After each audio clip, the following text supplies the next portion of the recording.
Today is February the 22nd, 2021. This is the Service Hero Show, 365 Days of Awesome. Celebrate Success Through Service. My name is Tamara Hunter, and I am your host. And this is a show where we share inspiring stories of those that are inspiring others. So let's do this.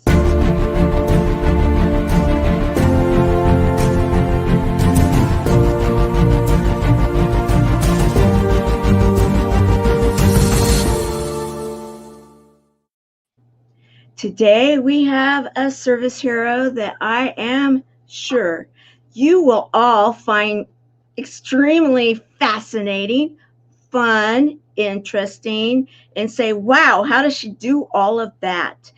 However, I'm not the one that's going to be the one to introduce her today. I have someone else that has come to do exactly that. Welcome to Tamara's Service Hero Show, where today she welcomes a very special guest. This woman is not only a professor, she is a TEDx speaker.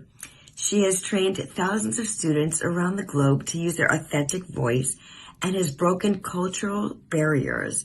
Please help me welcome my friend, Rosalyn Kahn. Have a beautiful show, Tamara and Rosalyn. You are doing amazing work, and I am honored and blessed to introduce you to today's show. Bye-bye.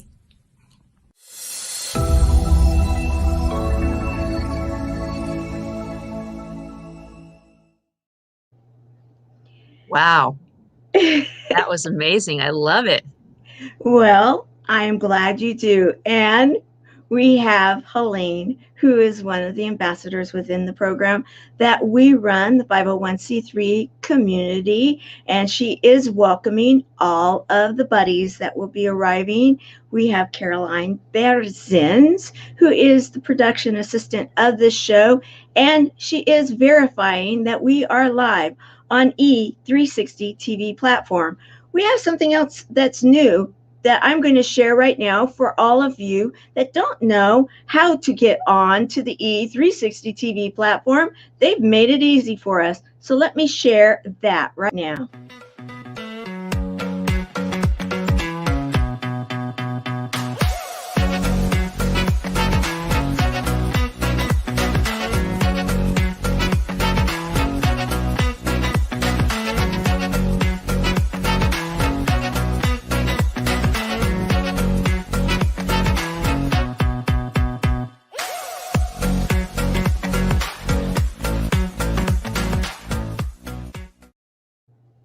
Wow, you want to dance with that little gecko, right? Yeah, he is awesome. Let's get it down, baby. Let's get it down.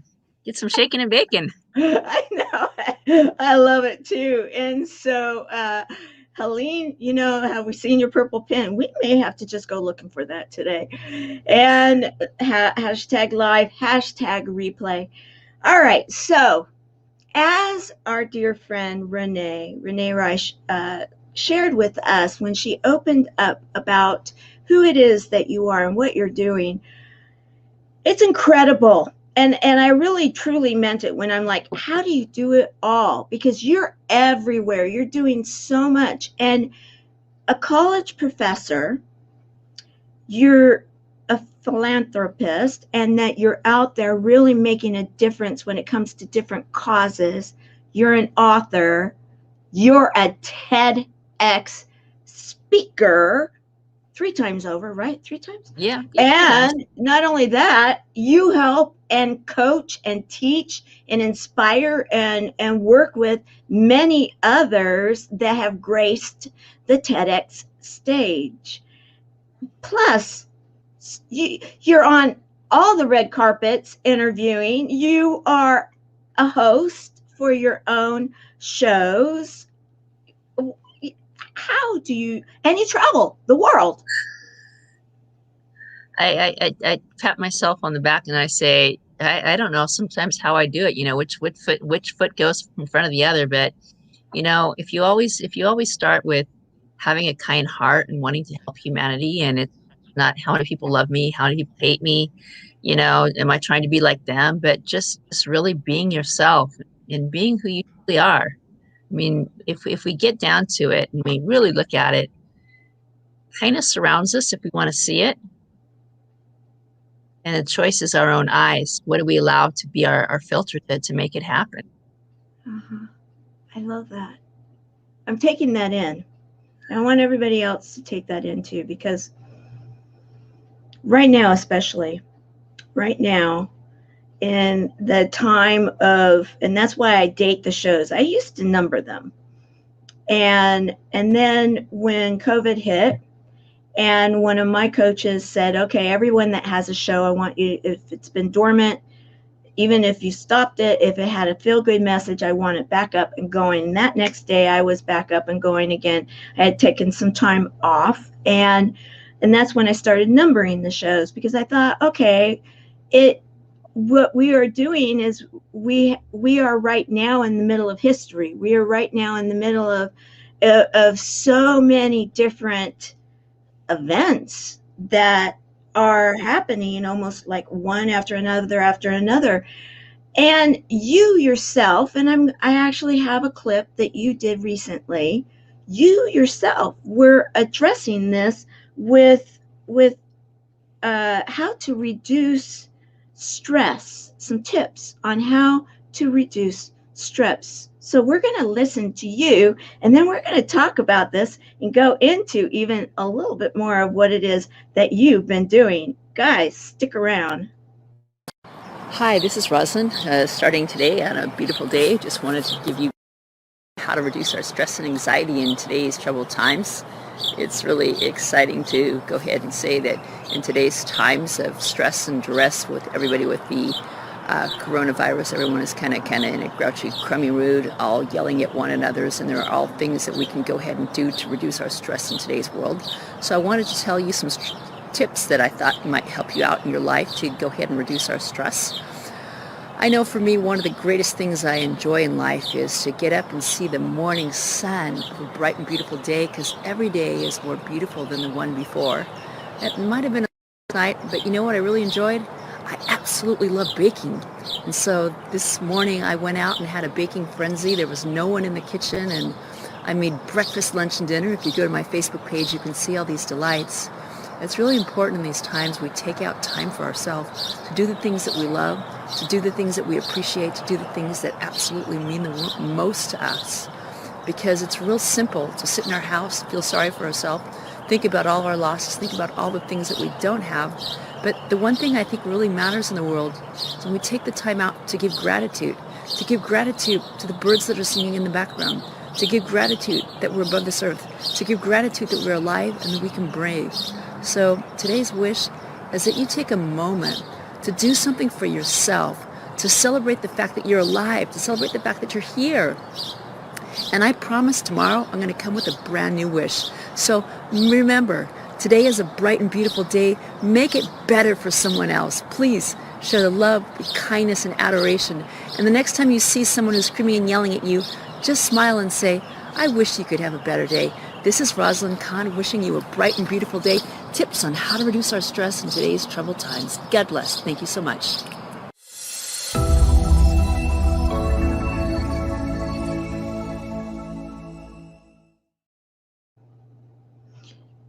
And I have here also your first book, I believe, Random Acts of Kindness Are Changing the World. And how we can master the passion and our purpose, how absolutely appropriate for the time you wrote it, of course, and for these days that we're in currently, going along with your tips on how to reduce stress. You can say in some ways simple, yet sometimes it's not always easy to remember in that moment. I loved how you said, when someone's yelling at someone else, like coming in and yelling, I'm picturing, okay, someone's yelling, and then it's like, okay, take that breath, and yet that can get either our juices up, like fight or flight, or we can take that moment and remember to breathe and that will reduce not only our stress, but it could help to reduce the situation, the stress of the situation, rather than help to magnify it, right?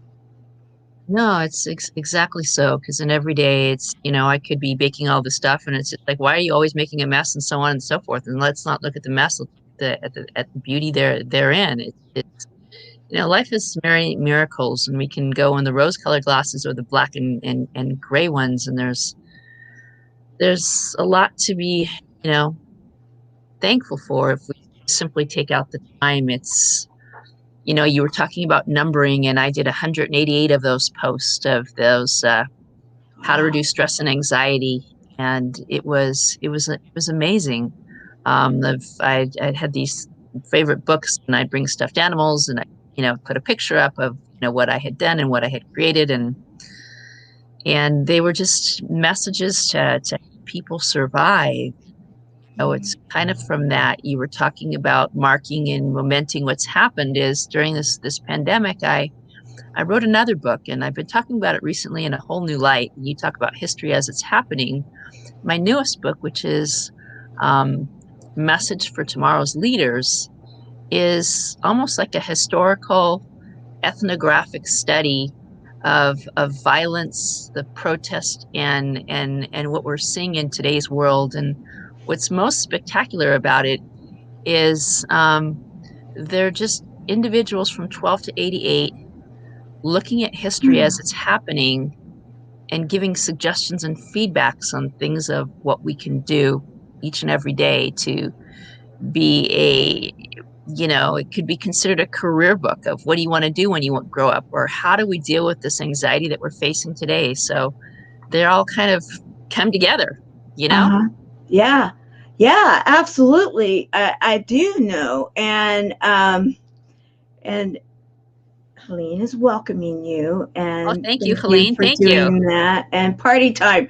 It's okay. I need to rock this day. Time to sing a song. And that in itself, I love that attitude, right? And kindness really does work. Yes, kindness, and if you're in a party mood, there's shine on, party on. And I've seen plenty of pictures of you and having a lot of fun with a lot of your friends. And and and yet right now what I want to do is continue on this discussion in regards to the one book, Messages, a Message for Tomorrow's Leaders.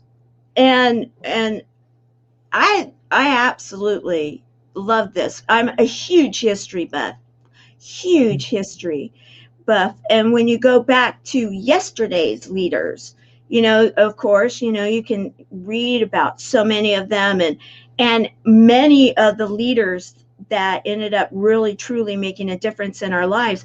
Many of them, when you study, they weren't necessarily looking to become that leader that they ended up becoming. The situation was presented itself, and it called for people to stand up and say, okay, I see a need, and look, okay, there's no one, I'll step up. It's not what I was looking to do. However, many times you were presented with that ability to do it.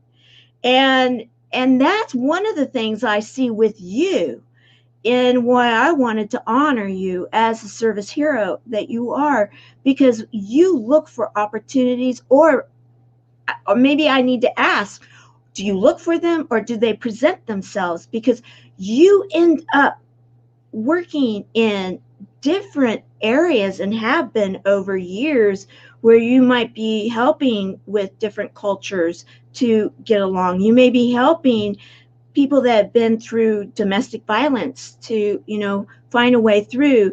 You may be helping in other ways.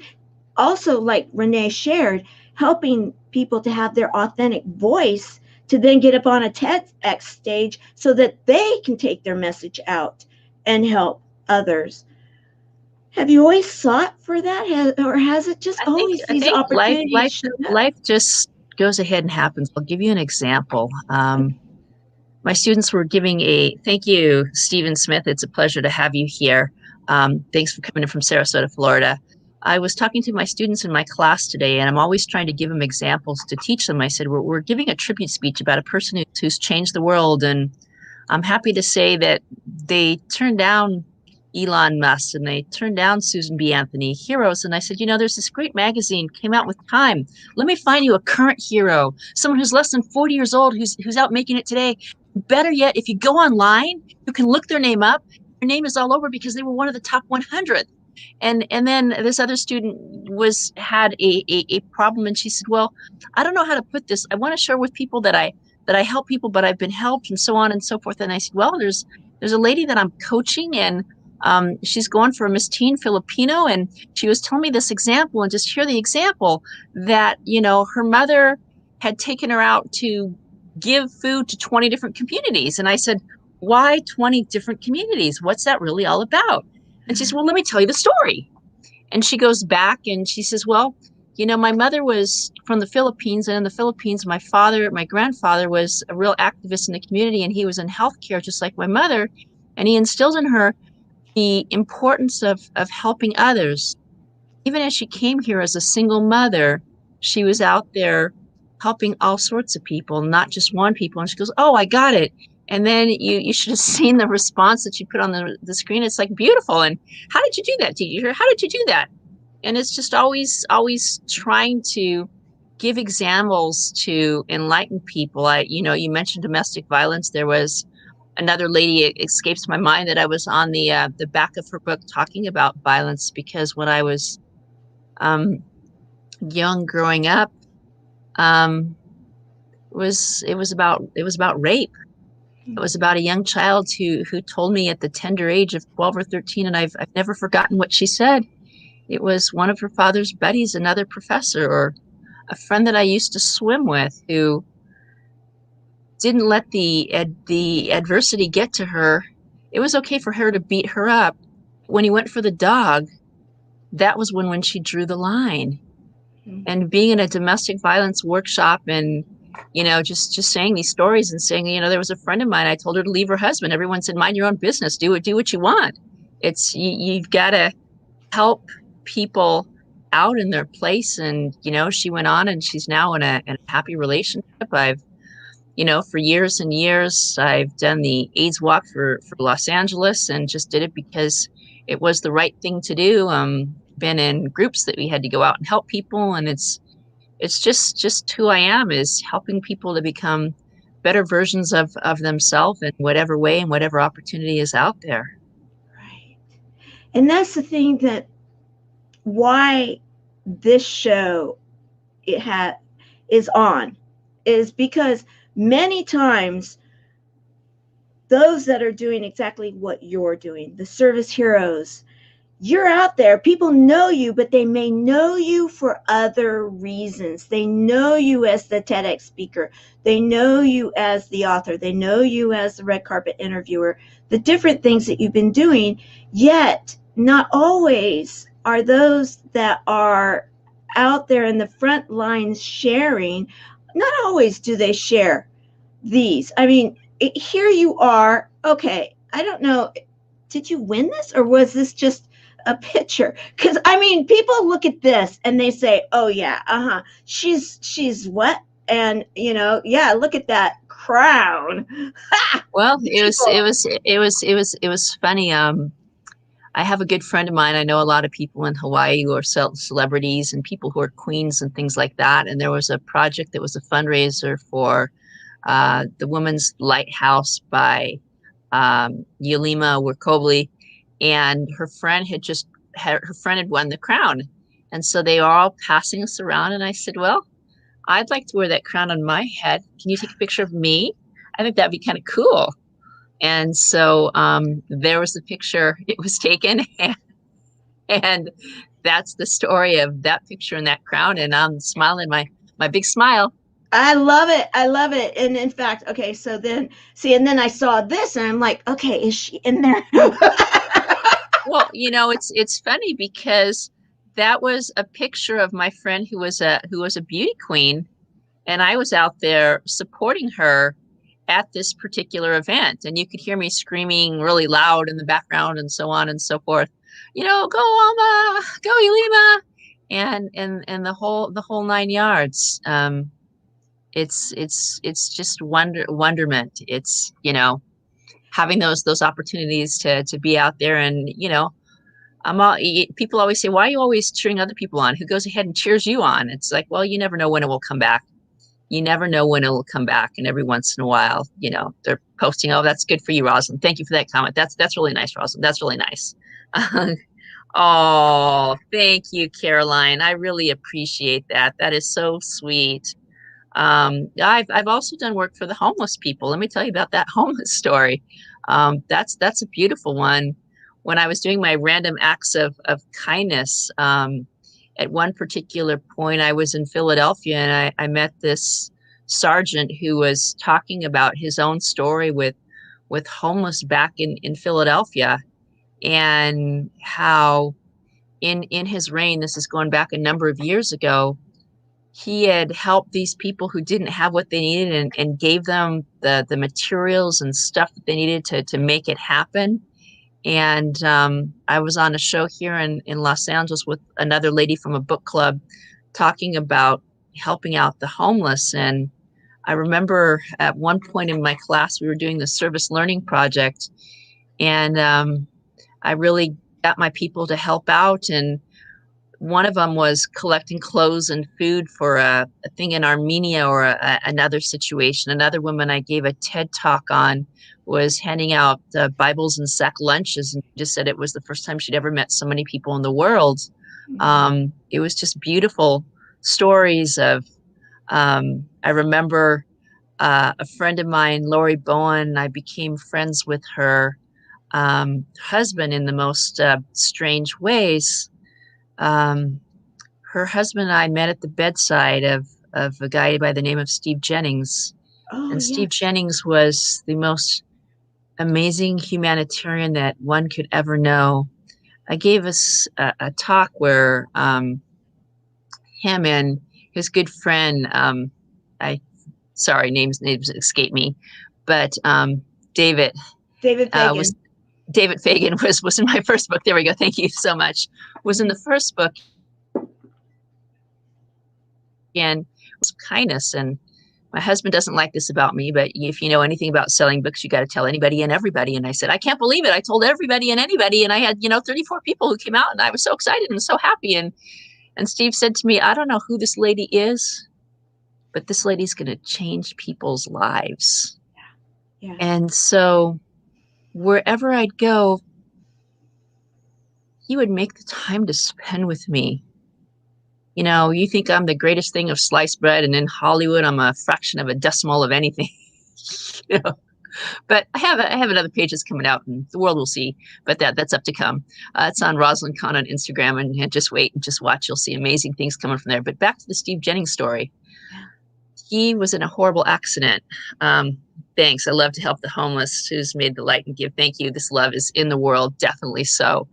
It's we were at his bedside, and his best friend, Robert Bond, came in, and I don't think I'd ever made a friend before at someone's bedside. But to tell you about the quality of this relationship, if you look at the book cover of my second book cover, which is called Dogs and Roses, How to Reduce Stress and Anxiety in Today's Troubled Times, the picture that you see on the front of that book is a beautiful dog with spectacles on, of heart-shaped glasses. There you go. There it is. Heart-shaped glasses. Robert Bond, God bless his soul, told me that this picture, to fit in line synonymous with Guns N' Roses, would be what would fit in people's hearts and people's minds. And, I remember talking to him. He went through some hardships, and he eventually passed on, but I was invited to his funeral. And I was so honored to become friends with his wife that he left behind, that she invited me out to this Veterans Affairs event. There's a circle to all these things that go round and round. Oh, wow. This is amazing. Keep going. Keep going.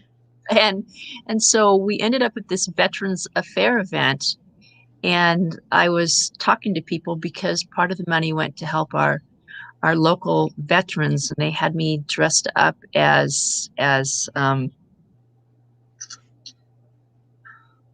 why do I forget these names? I was dressed up with the one who the one with the stamps. Uncle Sam? No. No, not Uncle Sam. A lady who made the flag. Betsy Oh, Ross. Betsy I was Ross. Betsy. I was dressed up as Betsy Ross. Okay. And I had on the hat, and people were taking pictures with me and Betsy Ross. And I met these people who was this dog association. And I said, "Oh, you gotta do something with my book on dogs and roses. You gotta do something with that book on dogs and roses. It's just destined to be." And but those are the worlds. I met a guy from the Dodgers, and I thought that he was doing absolutely, amazing with him. His name was Mr. Powell. And life is just full of circles and stories. Oh, thank you, Helen. I so appreciate your kindness. You are just awesome. Thank you, Carolyn Brazerns. That is just so cool. And it's just love is there. I spent a year traveling in a group called Up With People that was promoting cultural understanding. And, it took 25 or 30 years for people to come and friend me on my page. And I thought when you bring kindness to the world and you're sharing random acts of kindness, would you be upset, Tamara, if I posted that on your page that I was sharing kindness with the world? Would you find that offensive?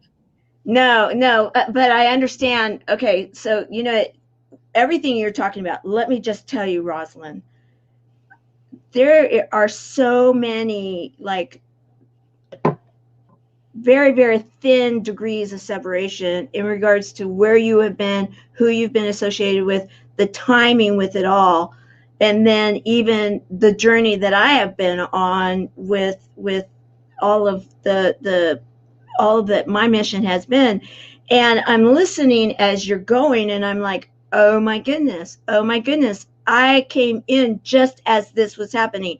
I knew of this event. It's like and knew people that were there, very involved, talking with them, supporting them, yet not in. I never got to meet the one gentleman. However, I ended up going to an event that was all about and honoring him. And it was the very first event I ever went to as we were preparing the nonprofit that I am now over.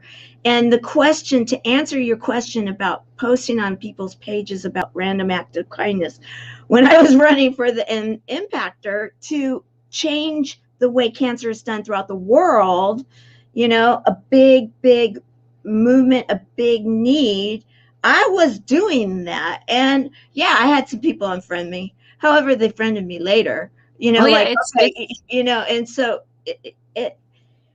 I understand that many times when you are doing the good, like what you're talking about, that it can sometimes be uncomfortable for others, and others will embrace it, and you never know who's going to do what. Well, I was giving my students, we were giving an example of how to start a speech. And I said, well, you can start it off with a shocking statement, a short story, or whatever. And I said, my favorite statement is, you never know the words you say who can change someone's life. Thank you, Carolyn. It's wonderful. Thank you so much. And it's true. I said, I was giving them the example. I always admired other people's mothers who left the house and went off to work, because my mother didn't, but she did so many other things and giving to the community that I think that's where my gifts came from. Oh, yeah. We talk about bad things happening, good things. I was a victim of scoliosis, and that's given me a huge heart to understand anybody of any different disease, that anybody that has any shortcomings, is to be that person who wants to have compassion, to be the person who wants to go ahead and share. Lori Bone is an incredible individual who's gone ahead and done wonders to keep her husband's business up and going. And they say the old saying that we're all 6 degrees of separation, and how, I'd say the names and you'd say the last names of, being in that same room, being in that same place. We never know who there's literally 6 people who know the same people that we know. And I've got to give true gratitude to some good friends of mine that are helping me. One of them, his name is James Bobbick. He's the director of my community of unity, of bringing the people together, Rosalyn Kahn, and my manager, Dr. Muriel McKinley, who's my manager, who's always finding new stars and new celebrities for me to talk to and interview. And I do any of it if I didn't have them. And, you know, Lee Pound, who's my coach and mentor, who's helped me on a number of my books. They're just absolutely great. So, you know, it takes a village, just like Hillary Clinton said, it takes a village to raise a child. And it's a village that's brought your message out to the world, that's kind of doing the same thing with what we're doing here. Oh, yes. I love this. This is Tyler Gordon, and Dr. Muriel McKinley helped me set this up. I was going to his African American art exhibit that was being held in Los Angeles at the Beverly Center. And we had this beautiful interaction. He was telling us of his upcoming talk, the one that he'd done with Kamala Harris, and about being in the Time magazine. And he was just absolutely beaming about that incident of being there. And, you know, the real story to know of this kid is he was born mute. He could not speak for the first 5 years of his life.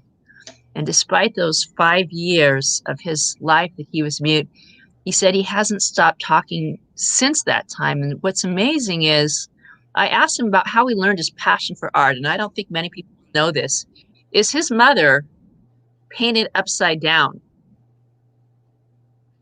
She would be standing on her head, and that's how she would create all the paintings that she did. And one day Tyler was doing something, and he got this message or had this dream. And then the dream came to him that if he didn't use his talents, where would they be? And this kid has 4 million people who are following him. And I had the chance to interact with him, and it was just amazing. He's gone to New York. He had a museum up there, and he is incredible. And one of his good friends he introduced me to, whose name is AJ Stunts. And AJ Stunts was the 12-year-old who's on my Instagram page that I got to interview.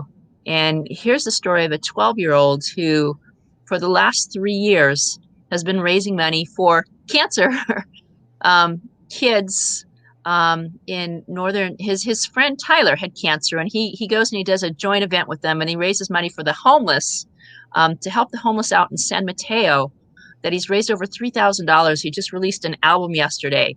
And, you know, and he said in the book, he agreed that he'd have the time, was that he didn't originally think that homeless happened to children, but that he went there on Christmas and it was an everyday experience.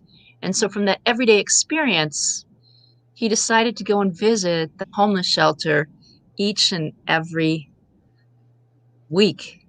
And he said that we shouldn't celebrate these people once a year, right, but we should make it an everyday occurrence. Right. I want to acknowledge that Tammy Girl Linan, she is here. Her whole mission, actually, she's out of the Phoenix area, and she is about making sure that people, you know, the spotlight on the military and what she calls the starving dog, and also that there's just too many within the military that have been, you know, losing their life, committing suicide, epidemic level, and finding ways of helping to turn that around, and so many others doing the same thing. And I know that the military is a mission that you were saying that that you were involved with and that you were helping. And we all need different people that are coming together with their will, where they see what lane are they in to make the difference. And all of our different lanes, it's like the young man that you were talking about on your Instagram, and going to the homeless, because there's too many of the military that are homeless and living on the street. There's too many that have been diagnosed with cancer. Guys, do you realize How many are couch surfing? How many are in their cars? How many are on the streets because they're trying to get through their cancer experience, and they don't have enough to be able to make it without making choices. And sometimes the short term might be on the street for the long term, and it might be to be able to receive treatment. There's a lot of stories that we need to be able to continually be sharing. And that is one of the things that I see you doing. And not only you doing, you coaching others to do the same thing. That is huge. Now it sounds as though you're still a practicing professor too. Is that correct? Oh yeah.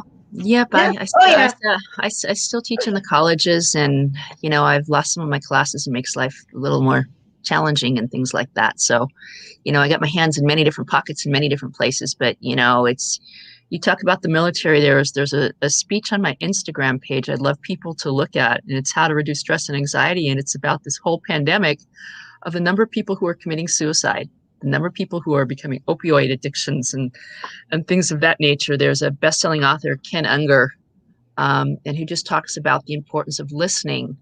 But it's a real crisis because people don't think that there's anybody out there that cares and cares for them. A funny story. I have lots of stories. You tell me when you've heard enough and I'll stop. Keep them coming. I love stories. Stories teach. Stories. Well, it's I was on a cruise with my husband to the Bahamas, and I met this guy in the military, and he was dressed out to go to the beach and, go sunning and so on and so forth. Looked quite nice, I might add. And we get talking, and he began to share the story, which convinced me to help out the veterans. He said, I remember being stationed in South Carolina, and when people would come home, they'd have these dogs. When it would be time to go back, they'd take them back to the shelter, and they were killed because they couldn't. And that story bothered me so much that I decided to work with one of my fellow teachers. Had a friend who's back in Illinois who has a shelter that he basically trains dogs to work with people who are in the military. And just another military story that goes ahead and comes out is when I taught in Antelope Valley College. I remember there was a kid, and we gave a speech about an important object. He went ahead and he brought in his grandfather's helmet. And he said, my grandfather was in the military. I was in the military. And the sad part about it is he was also suffering from, I'll just call it Agent Orange. Okay. And we went ahead and we said, how many people do you know in your group that are suffering from this disease? There's the Veterans Center here in Southern California in North Hills. You should have them go there. And he would tell me the horror stories of what they experienced when they went there, of how people don't listen, they're not taken care of, and so forth. And there was a beautiful building that went up, and I've heard on the other side there's veterans of foreign war, and there's a friend of mine named is Pink Lady and Chaplain Dove, who are feeding 85,000 people in the city of Los Angeles, Orange County, and San Bernardino through the Kenneth Dobson Memorial Fund to help anybody who's in need and has a food shortage. Because 1 out of every 5 people in today's world are short of food, and so it's pretty scary. It's pretty scary, but and this is where I believe with what your messages are, because we need to have our eyes open. Yes, we need to have our eyes open. And then one of the reasons that I've stepped up to right now share inspiring stories of those inspiring others is to share how many people in their different lanes are showing up to help in these different areas. And then if all of us can then say, okay, oh, wow, that one really hits my heart now. I can throw some effort into this. And then if all of us can then find something, whatever it may be, if it's the dogs, if it's the military, if it's people with cancer, if it's the homeless, whatever it may be, that it's like, oh, that's where I can help. And whatever little amount that you can help, and all of us doing this and finding that service hero we all have inside, we will then make the difference, because we can literally change what is happening out there. We really can. I No, I I that's without the it. beauty of it all. I mean, it's everybody's. I've heard, we're on our own lane, and it's one of the things that Tyler's mother had said to him is, don't worry about the guy who's next door. Don't worry about this one. Just keep in your own lane and do what you need to do to literally go out and make it happen. And I want to give a kudos to Time Magazine, because in their recent anniversarial thing, there was the 100 top leaders, and I knew of 3 or 4 of them's names. I've heard of them before, but they were simple everyday heroes who in the last year in their own way has brightened our world from every corner of the world. And that's what I wanted so badly, is to open up my students' eyes. There's a life beyond the United States. There's a life beyond our 4 borders, that we can look and appreciate the magnificent things that are happening. It's just not me. It's all of you, and the doors and windows that you'll open. We had an interesting. I was trying to make a point, and they always help bring me back on point of, sometimes artists stereotypically aren't always outspoken. And boy, I got slammed on that one, right, left, and in between. I'm like, well, everybody has the right to their own skills and abilities. Okay, that's better, teacher. Okay, yeah, it's that one. And I was trying to make the statement that we might be talented in one area, but that doesn't mean that we have talents in all areas, and therefore it might be harder for me to go ahead and explain versus it is to draw, and what I was trying to say. But it got all messed up, and we got to just say it's okay. Yeah. It's there's a statement I read, and it's don't bemoan your failures of yesterday, but pick up your head and look forward and keep going. Okay, upon that, I have a couple clips that I'm going to share of you, of different kind of like book launch times, because it shares how you keep going, how, especially after what you just shared right now. Guys, watch these, and then we're going to continue. My name is Rosalyn Kahn. This is me and my book, Random Acts of Kindness Are Changing the World by Solutions Press. I'm a coach and a professional speaker, and my book here is simply about going out and doing random acts of kindness. A smile on the face, saying good morning, saying good afternoon, opening up a door. These are just the easiest things. I promise and assure you, you simply open up the book, and every day you can turn to another story that'll put a smile on your face and a warm place in your heart. Beautiful book that inspires each and every person I come to talk. Mother Love and I talked about it today. It was absolutely beautiful, and everybody wants to know the next time they can see Rosalyn Kahn up front and speaking. So coming up down the road, I've got 2 things coming up. Number 1, I'm going to be doing a workshop that is called Cultural and Religious Barriers. Soraya Dean and I will be showing locally, and we're looking for churches, religious institutions, and other places who want to talk about religious and cultural barriers and how we can step to overcome that. And the second one, I'm working with a whole bunch of established people with Folklorama, with Gaston. Gaston is the person is in charge of that with MGM Productions. We have Dr. Michael, who's a psychologist. There's a lady by the name of Mia, who's the choreographer, the cultural arts. There's a person by the name of Karen Garcia, who's from a radio station in Orange County. And we're going to be, as well as a lady named Melanie Jensen, the Queen of Happiness, talking about domestic violence, going out to schools, colleges, and universities. What are the steps that we can take to overcome?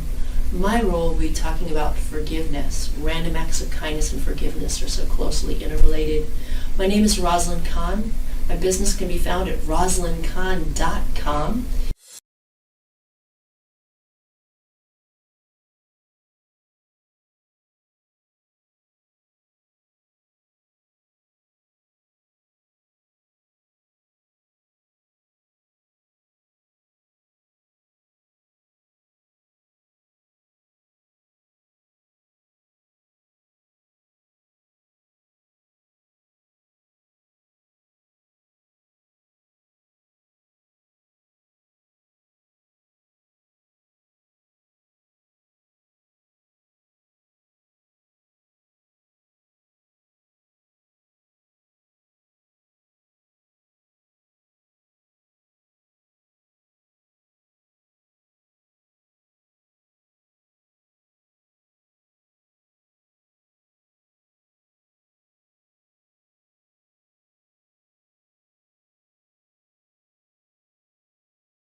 brought tears to my eyes. Making a difference. And sometimes when someone is being honored, and that's what this is. You're being honored for being a service hero, for going out there, doing what you're doing. And many times those that are doing so much sometimes expect even more from ourselves. And yet when I'm looking at everything, it was hard to decide, okay, what am I going to share? Because there's so much to share. And I know that there's a lot of people right now that are very interested in the TEDx. And so I want to go there before we do run out of time, because I believe that you have a lot of inspiring stories and to inspire others, in the fact that what drew you to TEDx, to a TEDx stage in the very beginning? Well, it's interesting. I was involved in an organization that was called American Society of Training and Development, a gentleman by the name of Tom Lenzo. The organization isn't around today. And he invited me to this TED experience. And he said, I want you to come and check this out. So I went to go check this out. And I was so impressed that I could still tell you 5 of the 6 presenters or what their topics were on that particular day. And he said, well, there's more.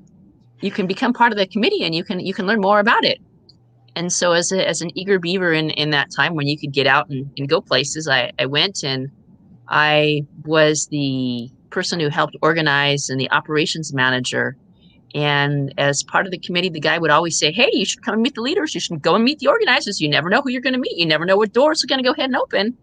So I went and I met the organizers. And then there was another day, there was the person who was going to be teaching people on the speaking end. He invited us to go down and go out to events. And so I went down to San Diego and I saw a live TEDx event, and I met a later mentor who's in my book by the name of John Bates.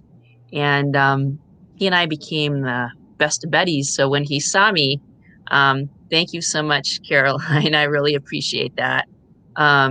Thank you so much, Lori Whitney. It's absolutely beautiful to have you here. And thank you, Carolyn. So I had met John Bates, and he was doing a workshop, and so I decided to go and to learn. When I was in this workshop, everyone was introducing themselves, and I just said, "Hi, my name is Rosalyn. I'm just a public speaking teacher. I've just been teaching for 13 years, and I'm just here because I want to learn." And I was kidnapped in the hallway, and one of my other mentors, his name is Kat Haber, who's head of TEDx's in a large variety of Colorado to Alaska and everywhere in between. She says, "Oh, I've got a number of people that I'd like you to help in your speaking and things like that." And I've probably coached close to a dozen of them and helped them to get to their levels of confidence and make it happen. And as I got to the very last one, there was a young kid that I had to go out and coach, and they had me drive back in 5 o'clock traffic. And I said, 5 o'clock LA traffic, if someone puts you in that and doesn't give you anything, a glass of water, you're like, no more free. No more free. That's the end of free. It's my turn. And so I did just that, and later went on to get I went out, and there was an event in Santa Monica, the Santa Monica Storytellers, and I went over there to give a talk, and there was something wrong with the video, but I had emailed this guy, a good friend of mine, an organizer by the name of Don Levy, and liked it so much that before I went to President Barack Obama's inauguration, 5 weeks after I had done that, I was giving my first TED speech on Language Comes to Life, about taking my students to the theater and how it changes the way they learn English. I've watched that one, and it's a great one. Yeah. So, wow, that incredible. So, I mean, incredible in that you go to the Barack Obama's, the big event there, and that was the first time he was right. voted Right. Okay. So big events. Know a lot of people that actually did go to the different, because there's so many different events revolving around that. And then within such a short time to then be on your first TEDx stage, what an incredible rush during that time in your No, life. it was amazing. I mean, there's another short story that goes into that. I've never written a speech so many times as I had done that one, and I had must have written that over 24 times and practiced it. It seemed like a million, and I was going off to the college. And if you know anything about the LA traffic, I'll just give you landmarks. Um, I'll just give you landmarks. Um, and I was in the valley. And if you know where the Northridge earthquake was, you go like, yeah, I'm sure from Northridge earthquake is where I live. And then you Oh, go to where the Sherman Oaks Galleria is. Let's just call that 15 or 20 minutes. Yes, and I did an amazing interview in Walla Walla, Washington, on a project about a person who was in prison and telling his story with Lori Whitney. And she's my great pound. She's a humanitarian. oh, I So love Lori. I yeah, love she's Lori. she is amazing, amazing, amazing person, and just simply amazing. But so giving you landmarks, we were coming down the hill. We were coming down the hill, and I was at this farmers market, the 101 and the 405, and the guy goes, Rosalyn, I told you about that speech, and you got it all wrong. And so I go ahead and I do a U-turn, and I'm about ready to head back to the valley. And I say, but I'm going to Santa Monica College, and I'm going to be preparing and speaking in front of the speech coach. And he goes, go there, and when you come home, give me a call. And so I go and I give my speech, and they gave me some great insight. And I come back, and as I come back, I literally read the speech, and I'm going to a center of people of abilities first is the correct name. And I was given the highest kudos because they said these people never sit and listen to anybody, but you had them spellbound, Oh, wow. them spellbound. And it was just, you can, and I tell my students, you can never practice enough because there's always something more that you can go ahead and do. And that's why I say it takes more time to practice a speech than it does to absolutely give a speech. Mhm. More time to get out and say what you want to say, and why we need to put so much time into practice. So when the student in class today said, give me a few minutes and let me come back to you. When she came back, her statement was, her story was, when I was in great need, there was a group who reached out to me. And so I want to help the people who helped me become the best that I can become, to give them in ways that I was helped. And I thought, wow, isn't that beauty? Yeah. And, there was a thing on school where we had a training. They were all asking, what was your inspiration of what kept you going and what kept you teaching? And I said, I teach because I want to inspire my class. They too want to give a TED speech, maybe through the lessons they can accomplish that. Yeah. And I have several who actually, They have. yeah. And one person congratulated me and said, that's cool. That's cool. You are absolutely, truly a service hero. Truly a service hero. And as we start to round this up, what would you like to leave us with? A short nugget, something that you'd like to say, or possibly something that's coming around the corner that you want to share, either one of the two. Well, I just think it's important. If you've loved the message, then you want to stay in contact with me, and I'll give you a gift for a gift. If you go ahead and go to my page and you like it, and you get my new book, which is A Message for Tomorrow's Leader, which is less than $3. Everybody has at least $3. You get that one. I will go ahead and send you a copy of the new one, which is you'll get The Message for Tomorrow's Leader, an ebook for just $2.97.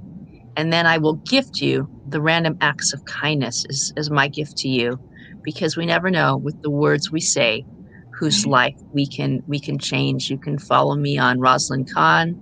That's the first book that you'll get. You can follow me on Rosalyn Kahn. It's on my LinkedIn. It's on my Instagram. There's some great, wonderful things that are happening out on Instagram. I can't tell you, but you just want to follow me on Instagram. Make sure that you like me and you follow what's going on and happening. You'll see I love pictures. But Tamara, I don't think anybody has ever told this to you before, but I want to say from the bottom of my heart, I've never been on a show that's taken so many pictures of my past and brought them in front of me for so many people to see. It is just awe-inspiring. And I know that the people who are listening and will hear this show are going to be in awe, because each and every day you're changing people's worlds with the message that you bring. And I thank you from the bottom of my heart for reaching out to me last night and saying, can you fill in today? Because I had a cancellation. And Robbie Motter in the Global Society of Female Executives said, you always got to say yes and show up no matter what's going on and what's happening. And that's another book that I'm in, an international bestseller and a world #1 on Amazon. And it is just out there. And I thank you from the bottom of my heart. It's all about showing up. That's right. Yeah. It's all about showing up. And I'm one of the contributors. Are you part of the Global Society of Female Executives? I have to ask her. I know that some of the things that she does that they've taken on our nonprofit as one of the ones that they honor and help and feature. And so I need to have a conversation with her to see. I'm not 100% sure. However, I love her. No, she does amazing things. And Yeah. you know, when you read the book, I started reading a chapter, and there's just wonderful, incredible ladies in there that are truly inspirational. So it was an honor and privilege to be part of that book. And you know, there's always more to come, but you gotta thank you yourself, Tamara. I mean, I've never seen so many different cuts of places that I've been and things that I've done, and you forgot one. Well, you know, and I hate to say this, but we've got like 10 seconds until I need to let the next show onto the network. And so we've got to say goodbye. Bye, guys. I hate to do this. Gratitude.